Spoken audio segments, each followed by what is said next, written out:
Good morning, everybody. We're continuing on Masechet Berachot, and we are on Daf Mem Daled Amud Aleph, top of the Amud with the Mishnah. The Limud of Amud Yomi for Chodesh Kislev has been dedicated by Shahab and Shah Rabbi for health, happiness, and prosperity of their family, and also by Aaron and Miriam Zaguri, Leilun Nishmat Edith Bad Miriam. Also this week's Amud Yomi has been dedicated by Ariel and Pamela Musazadeh in honor of the birth of their baby boy. Much nachat from him, amen. So we started the Mishnah. Haviu lefanav melach. If we have maliach, something that's very salty, before the bread, and the bread is coming really to take the edge off of the taste of the maliach, mevarech ala maliach poter et hapat. You first say the bracha on maliach, and you pater the bread. Unlike what we always learned before, that everything that is from chameshet minei dagan becomes ikar. You remember before Rav Shmuel Dabri Tarvaihu, kol sheyesh bo mechameshet minei dagan is considered ikar. Mevarech ala borei minei mezonot. Here, the maliach is ikar, and the pot is tafel. The maliach is the ikar. So we have to know what the case is exactly. Says the Mishnah, shapat tefelalo, because the bread is considered secondary to it. Zeh haklal, and the general rule in brachot is, whenever you have two items, one of them is main, the other one is secondary, you make one bracha on the main thing, and you cover the secondary thing as well. And this is not just by bracha rishona, by the before bracha, it's also by bracha achrona, after bracha as well, that you say only one bracha. Says the Gemara, do you have a scenario in which the bread is going to become tafel, the bread is going to become secondary to anything else? Says the Gemara, yes. Amar Rav Acha bread Rav Avira, Amar Rav Ashi be'ochle perot genusar. You have one condition in which the pot will become secondary, and that is ochle perot genusar. When you're eating fruits of Eretz Yisrael from this area called genusar. Now, we're going to have some very exaggerated measures of what this perot genusar were about, that they were unusually delicious. And again, there's going to be two levels of the Gemara that we're going to discuss. One is the surface level. The other level is the deeper understanding of this is considered kind of an Agadic Gemara, and Rab Chaim Vital and many others, the Sefer Tabur Ares, Sefer Ohel Shem, they talk about the deeper meanings of this Gemara that we're going to learn. So take it with a grain of salt, pun intended. Says the Gemara. So basically, what they're offering, according to the understanding of the Tosafot, what's happening over here is that you're eating this very, very delicious sweet fruit of perot genusar, and because it is so sweet, you need a little salt afterwards. Oh, right? And the maliach is coming to kind of like wash out the super sweet taste of the perot genusar, and then in order to wash off the maliach taste afterwards, you have some bread. That's what the Tosafot understands. According to Rashi, you actually put some salt on the fruits to knock out a little bit of the sweetness of the fruit. So says the Gemara, Amar Rabba Barachana, here we go. Rabba Barachana says, also a general theme about Rabba Barachana is that the agatas that Rabba Barachana has across Shas are considered some of the most concealed ways of saying things. We have in the beginning of the 5th chapter in Masechet Baba Batra, the whole agata of Rabba Barachana, which also sounds extremely off the chart the way it's said in the Gemara, but then you need the Gaon of the Vilna Gaon actually writes tremendous things on the Agatas of Rabbi Bar Chana. So take this again with a grain of salt. That when you go through this, these contain deeper meanings as well. Says Rabbi Bar Chana, Ki Ava Aslam Batred Rabbi Yochanan, as a student of Rabbi Yochanan, Lemecha Perot Genusar, would go together to eat Perot Genusar. Thank you. When we were 100 of us, the students, we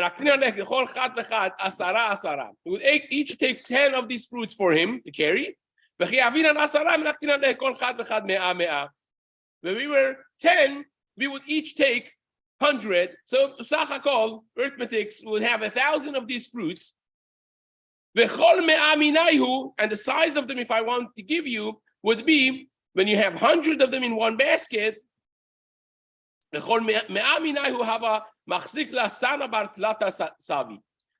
100 would be a basket that fits 3 se'im, right? Now refer to your chart that I drew for you, and I think the picture of which is on the chat somewhere, of Ka'askalav Yagodu, right? Or Ka'ashakalav Yigbagdu, the translation of the measurements from Betzah and up all the way to Kur, to understand how big this is. But says the Gemara, and Rabbi Yochanan would eat them, and even after eating them, he would swear that he didn't eat anything. What else is well? He's saying, that he ate nothing. Gemara says, no, Ema Mezona. He would not be full. He would not be satisfied and satiated. He still had room. Now, Rabbi Abahu, Achil Adav Asharik le Dudba Me'afuten. He would eat, Rabbi Abahu, so much so that he would be so sweating and so happy, so on, that a fly would fall off, would slip off his face. Rav Ami Rav Asi, Havu Achli Ad Natur Mezaihu. Rav Ami and Rav Asi would eat so much so that he would create a layer of fat so much that eventually would cause their hair to fall. Rabbi Shimon ben Lakish, Hava Achil Ad Demari. He would eat so much that he would be intoxicated with their thing, to the degree that he would not go back home, so to speak. Rabbi Yochanan, his chavruta and his brother-in-law would tell Ladera ben Esiyah. He would tell Rabbi Yehuda Nesiah's household. This is not to be mistaken with Rabbi Yehuda Nasi. This is the grandson. This is Rabbi Yehuda Nasi of the time of Rabbi Yochanan. Right? There was Rabbi Yehuda Nasi, the author of Mishnayot, the author of Mishnayot that was the Rebbe of Rabbi Yochanan. We mentioned this before. And then there is the grandson of Rabbi Yehuda Nasi, which also was the Nasi, also was Rabbi Yehuda Hanasi, but not to be mistaken with the grandfather. We call him usually Rabbi Yehuda Nesiah. Instead of calling him Rabbi Yehuda Nasi, we do it the Aramaic way, Rabbi Yehuda Nesiah. So he would ask the household of the Nasi, V'hava meshadale Rabbi Yehuda Nesiah. Rabbi Yehuda Nesiah would send Ba'alushi, people who search for Resh Lakish, find him and take him back home. Okay.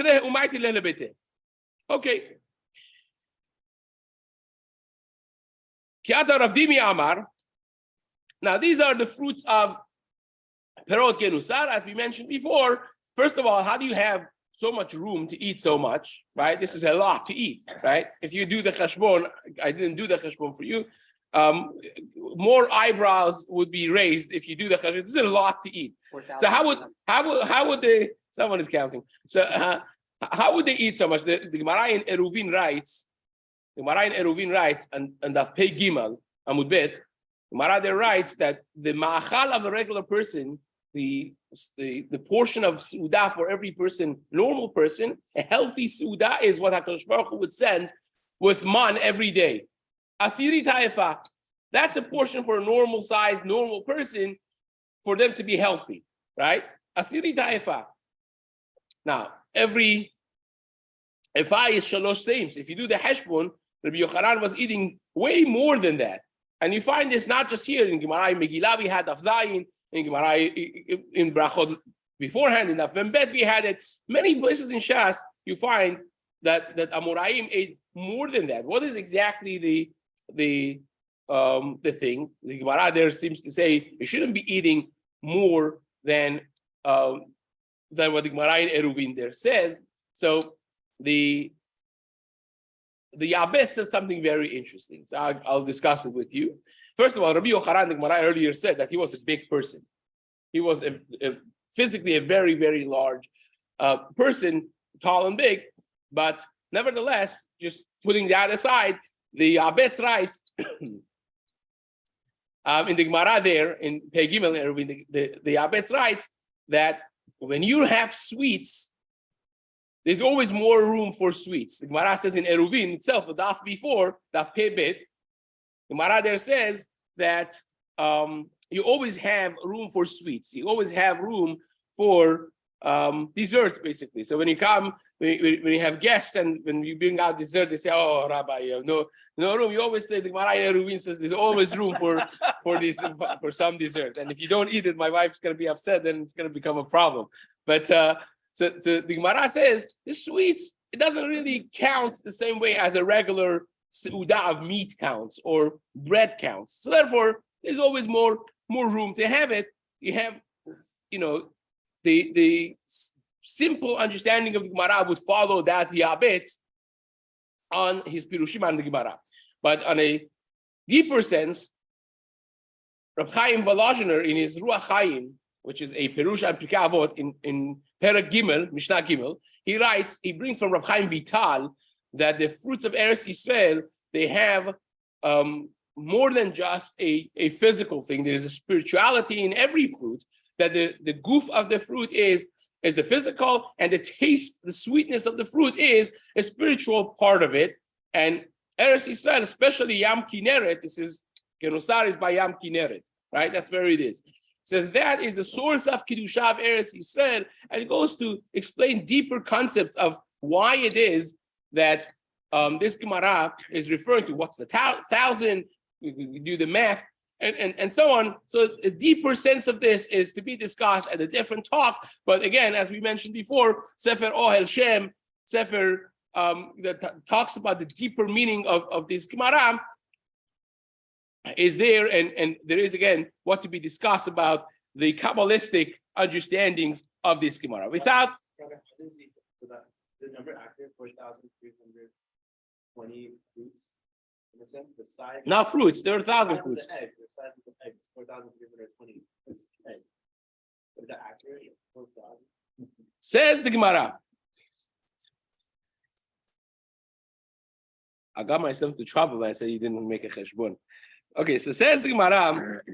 Kiata Rav Dimi, when Rav Dimi came from Eretz Yisrael, he said, now we're talking about the bracha of Eretz Yisrael, to understand the bracha of Eretz Yisrael. And again, this is not to be taken as a surprise and exaggeration.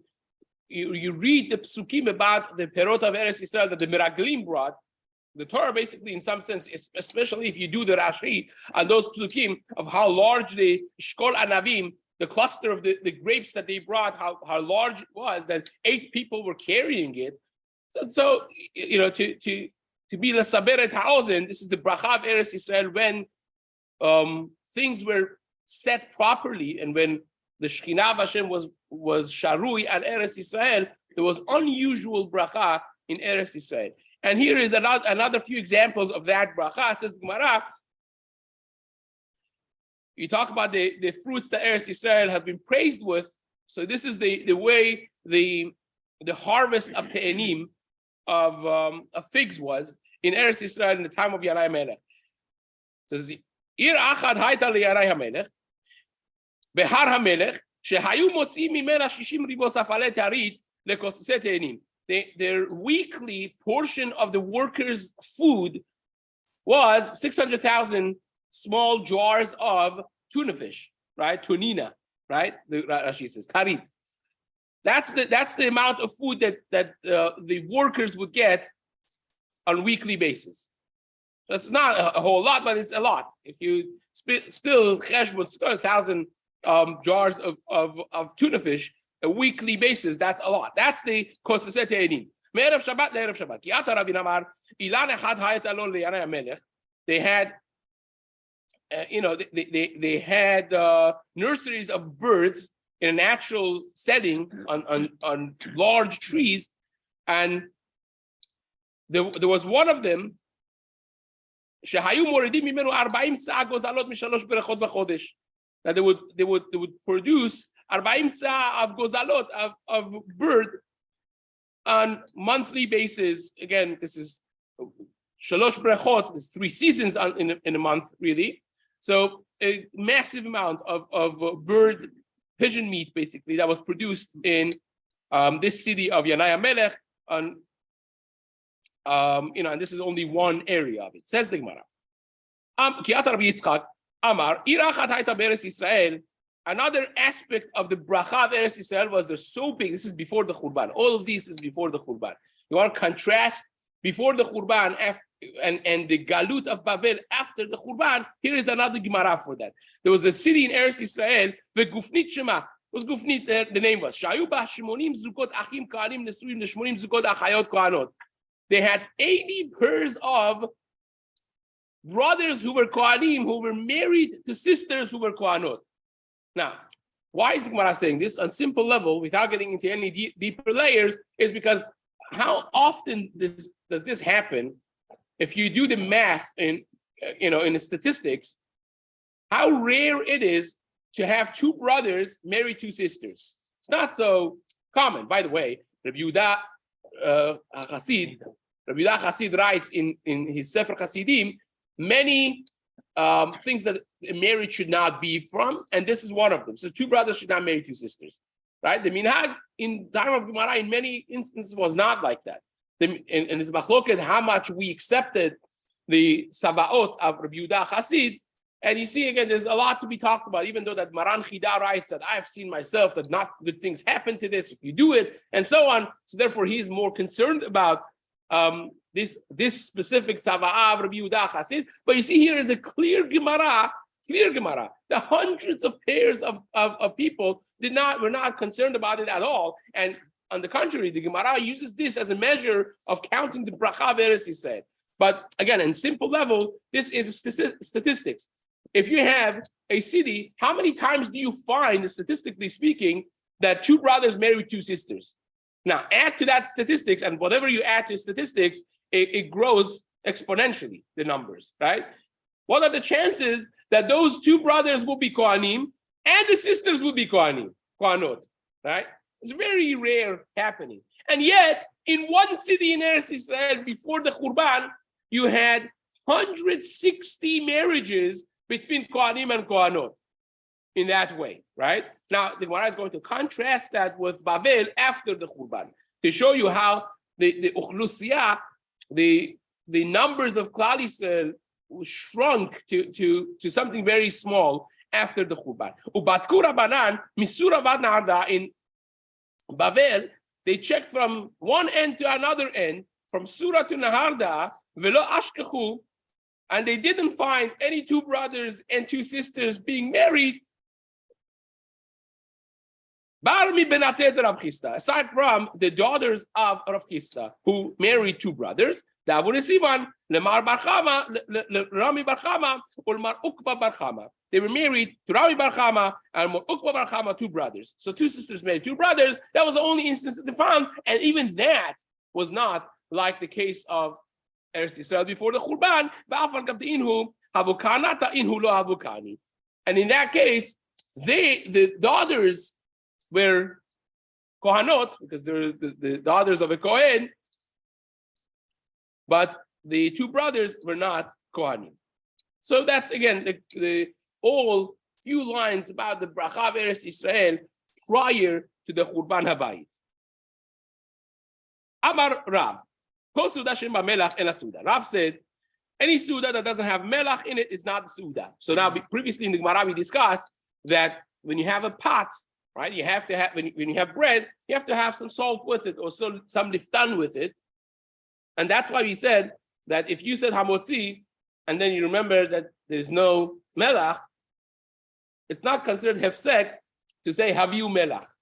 Bring salt, because you need to have salt on the. So that's the continuation of that Gemara that any Suda that doesn't have melach in it, doesn't have the thing doesn't have taste. Again, we mentioned there based on the Tosafot that nowadays our bread already has everything built in, it's pat nikia, so therefore we don't have that problem in that way necessarily.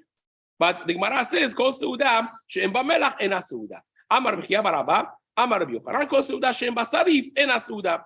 Not only melach, but if you don't have some food that has some moisture of like a soup type of thing, also is not Suda.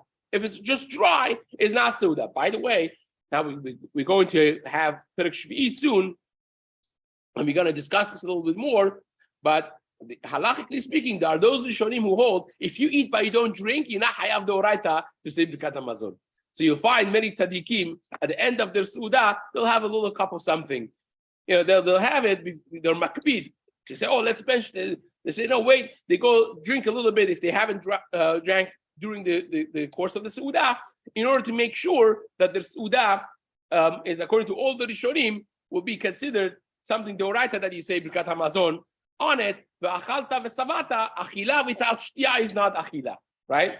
So that goes together with this, having soup, having something that's wet, that kind of like enhances the experience of achila, which really brings us to the next Mishnah.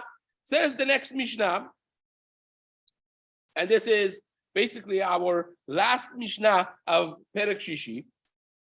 Achal anavim ve'te'enim ve'rimonim mevarech alehem shalosh brachot divrei Rabban Gamliel. We have encountered this shita of Rabban Gamliel prior to this, that Rabban Gamliel held when you eat any of the 7 minim, the 7 species that Eretz Yisrael has been praised by, you make Birkat HaMazon at the end. We will explain where he got it from. These are all from Psukim in Chumash, right?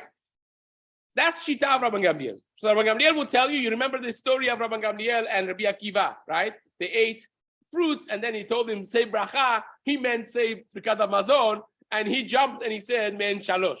And then they had an altercation right there. So that's this is the Mishnah of Rabban Gamliel. Rabban Gamliel holds, you have grapes, you say Birkat HaMazon. You have figs, you say Birkat HaMazon. You have olives, all of those Birkat HaMazon at the end. There's no Men Shalosh. Birkat HaMazon. Says the Mishnah, V'chachamim omrim bracha me'en shalosh. Chachamim say no. You say me'en shalosh. One bracha. Why do we call it me'en shalosh? Because biblically speaking, there's 3 concepts that you have in the first 3 brachot of Birkat HaMazon are all mentioned in me'en shalosh. Right. The 4th bracha is later on. Right. It was nitkan because of harugei betar. The bracha of Hakel Tov at the end of Birkat HaMazon after Bnei Yerushalayim. But the first 3 brachot is Hazan, is Al Haaretz, Al Hamazon, and it's Bnei Yerushalayim. All of that you have in Men Shalosh, right? If you take a look at the bracha Men Shalosh, all those 3 concepts are mentioned inside. So it's one bracha, but it's Me'en Shalosh. It's formatted after the 3 brachot deoraita. So that's what Chachamim say. Rabbi Akiva Omer, Afilu Achar Shelek. Rabbi Akiva holds, you say Birkat HaMazon whenever you're full. You could take some soup and cooked vegetables, nothing, and have vegetables. If that's your Suda and you eat it until you satiated, you make Birkat HaMazon. That's Rabbi Akiva. So you have a very broad spectrum of how you deal with Birkat HaMazon. Now, did they pull this out of the pocket? Where do they get this from? Can I have the Oh, thank you. Says the Mishnah, Rabbi Akiva Omer, Afilu achar shelek, vehu mezono mevarech alav gimel brachot. Even if you eat just cooked vegetables, but you are now satiated from what you had, you make Birkat HaMazon. So says the Gemara,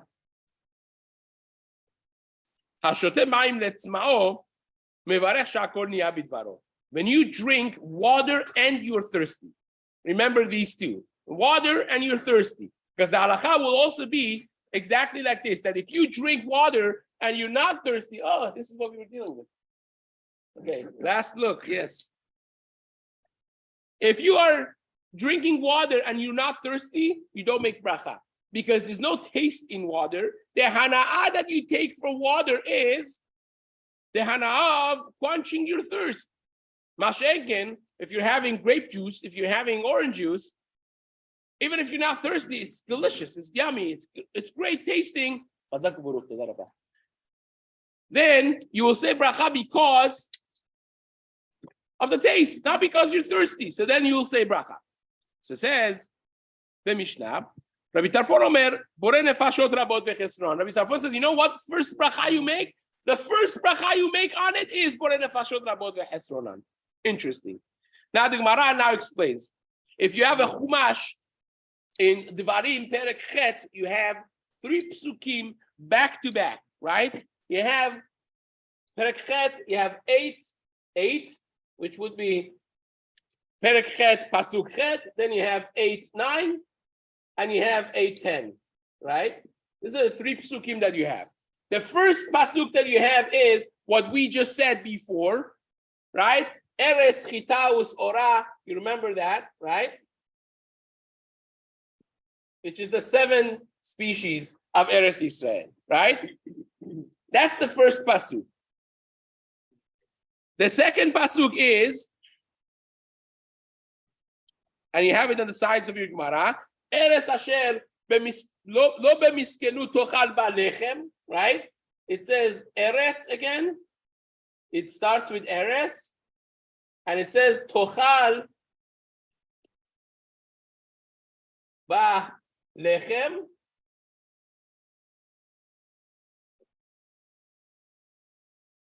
And the 10th pasuk is ve'achalta ve'savata uberachta.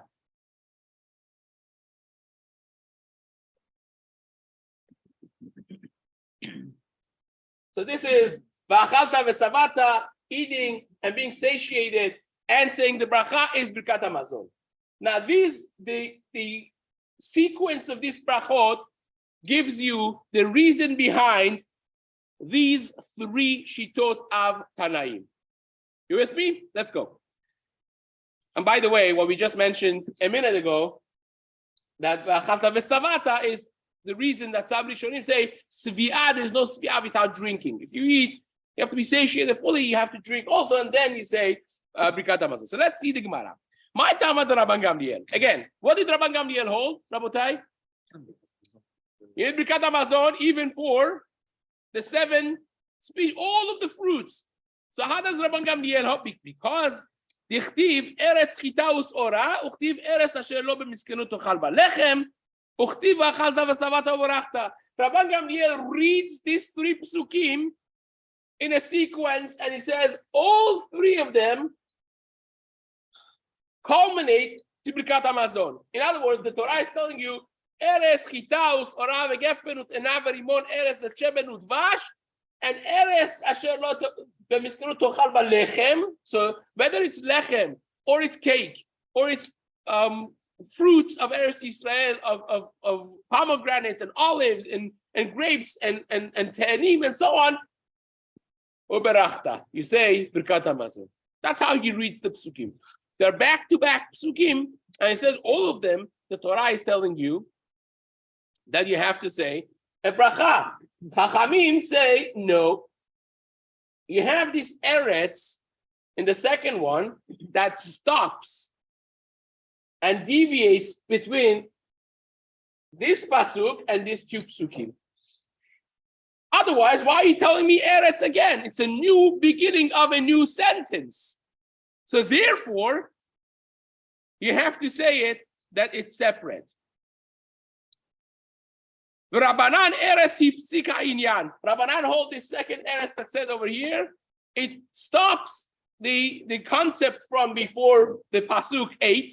So really, the eretz in the beginning of pasuk 9 is telling you that leave pasuk 8 above, and we're only talking about 9 and 10 over here. Therefore, eres asher lo b'miskenut tochal ba lechem. Then v'achalta v'savata. Only on lechem you say birkat hamazon. Rabban Gamliel nami eres hifsik ha'inyan. Well, how does Rabban Gamliel deal with that? Rabban Gamliel also has to deal with the fact that Eretz stops the pasuk. Says the Gemara, "Hahumi baile lema'ute akoses tahita."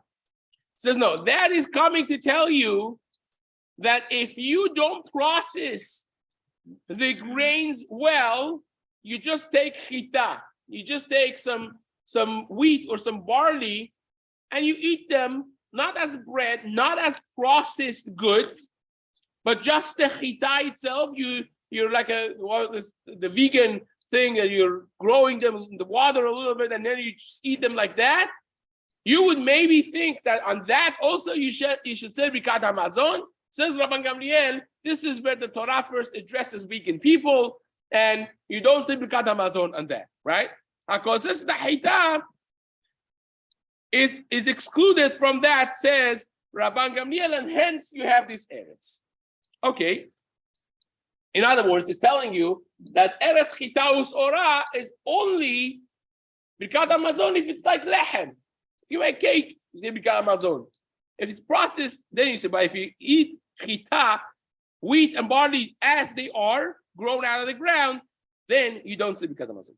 Amar Rabbi Yaakov bar Idi, Amar Rabbi Chanina, Kol shehu b'hameshet haminim, b'tchila mevarech alav, boreh minei mezonot.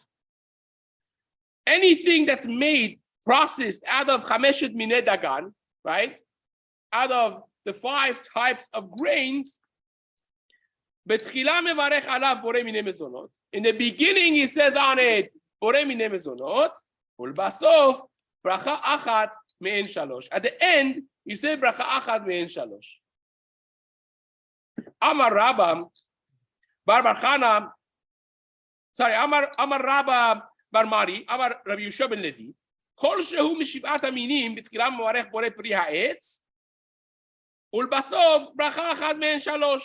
Says anything that's from the 7 species, in the beginning you say bracha boreh pri ha'etz, and at the end you say on it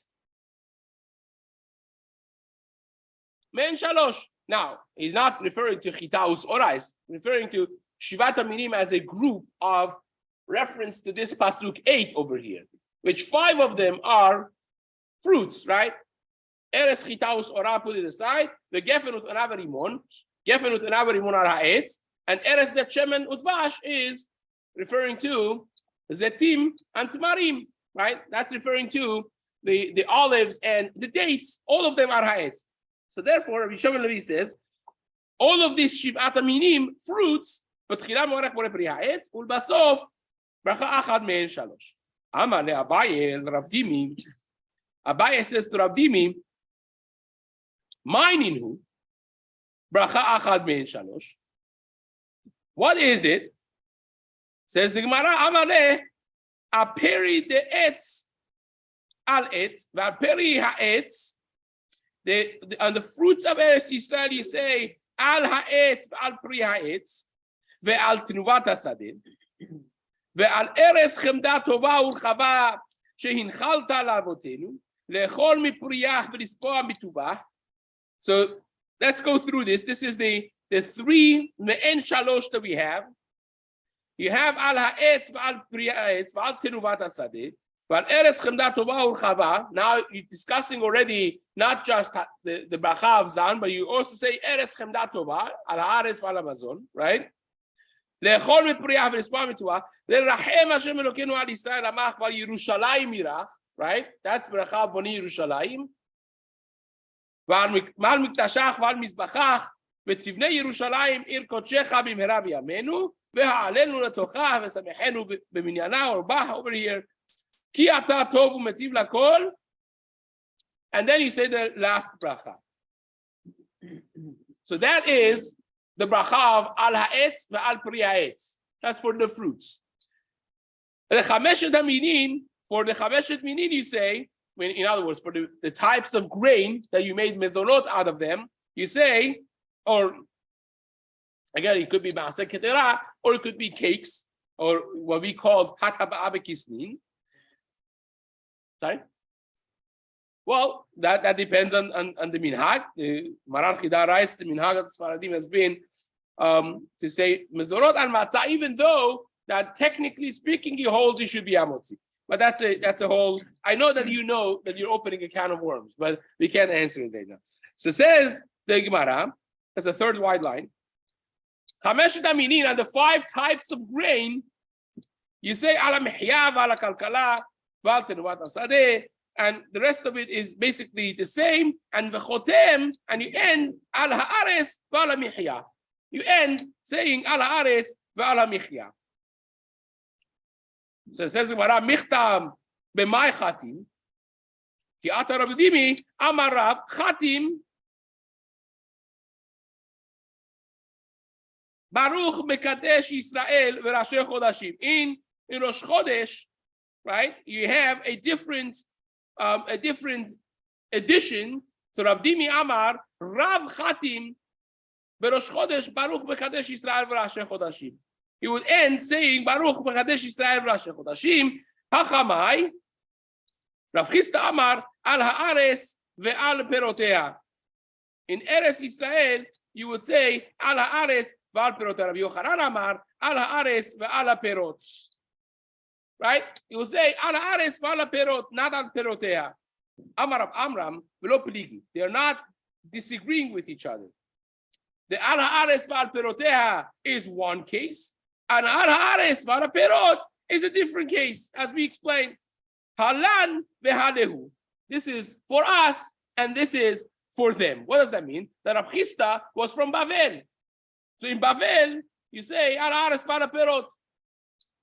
Right? Say in Bavel, Rashi says Chatmi Al Haares ve'Al Perotea. Rabbi Yochanan Eretz Yisrael ve'hatam Chatmi Al Perot. That's how Rashi understands it. It's Machloket Rishonim how to understand this. Rashi says in Rav Chisda's place, he would say Al Haares ve'Al Perotea. In Eretz Yisrael, you would say Al Haares ve'Al Perot. Says the Gemara. Well, wait a second. We're not going to be able to finish this whole thing. We're going to stop here, but we'll continue in the days to come.